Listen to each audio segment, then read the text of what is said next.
ఒక వ్యాపారస్తుడు తన ప్రయోజనం చూసుకుంటాడు. సెకండ్ తన మిత్రులైన ఇతర వ్యాపారుల ప్రయోజనం చూస్తాడు. వ్యాపార వ్యవస్థ ప్రయోజనం చూస్తాడు. ప్రజల ప్రయోజనం ఎప్పుడూ చూడడు. ఇప్పుడు అదే అమెరికా అధ్యక్షుడైనటువంటి ట్రంప్ అనే వ్యాపారుడు చూస్తోంది.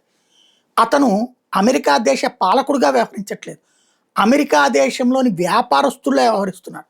డీప్ స్టేట్ లక్షణాలతో వ్యవహరిస్తున్నాడు. ఎలాగా? ఇప్పుడు యుద్ధం ఎందుకు ప్రారంభించాడు అతనికే తెలియదు. ఇజ్రాయెల్ అనే తోటి వ్యాపారస్తుడుకి ఏదో సమస్య ఉందంట.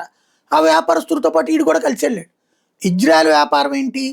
భవిష్యత్తులో ఇరాన్ ఎదిగితే, అణుబాంబు వస్తే ఇజ్రాయెల్ చుట్టూ ఉన్నటువంటి ఉగ్రవాద సంస్థల చేతికి అణ్వాయుధం దొరికితే ఇజ్రాయెల్ లేపడేస్తారు వాళ్ళు.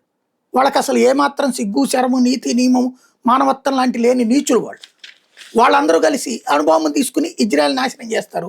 ఇరాన్ అప్పుడు ఏం చెప్తుంది? మాకేం తెలియదు, వాళ్ళే అణుబాంబులు తయారు చేసుకుని వాళ్ళే వేసుకున్నారని చెప్తుంది. ఇక్కడ బూడిదైపోయేది ఎవరు? ఇజ్రాయెల్.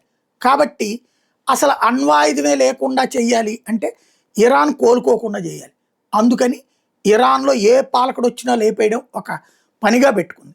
బలమైన నాయకులందరినీ లేపేయడం ఒక పనిగా పెట్టుకుంది. సుప్రీమో కొమైనీ కంటే పవర్ఫుల్ అప్పట్లో సులేమానా ఇరాక్ వచ్చినప్పుడు లేపేసింది. కొమైనీని మొన్న లేపేసింది. మధ్యలో వాళ్ళ అధ్యక్షుని లేపేసింది విమానంలో నడుస్తుండగా. ఇట్లా ఎవడు నాయకుడు వస్తే ఆయన లేపేయడం ద్వారా వాళ్ళ స్పీడుని, పరుగుని కొంచెం రిస్ట్రిక్ట్ చేస్తుంది.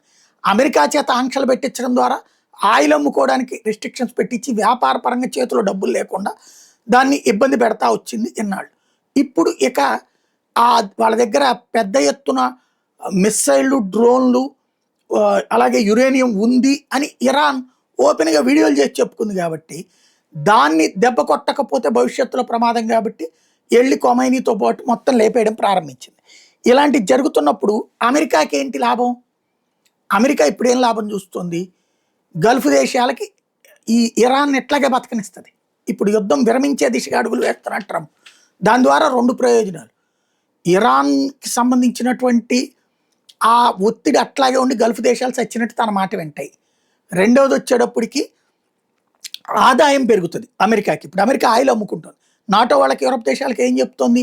ఆయిల్ అమ్ముకో, నువ్వు మేము అమ్మే ఆయిల్ కొను ఎక్కువ రేటుకి అమ్మేది, లేదంటే నువ్వు హార్ముజ్ జలసంధి దగ్గరికి వెళ్ళి అక్కడ కొనుక్కో, అక్కడికి వెళ్ళి దమ్ముంటే తెచ్చుకో ఉంటుంది. అంటే అక్కడ 18 కోట్లు 19 కోట్లు వాళ్ళు డబ్బులు వసూలు చేసేలాగా చేసింది ఎవడు?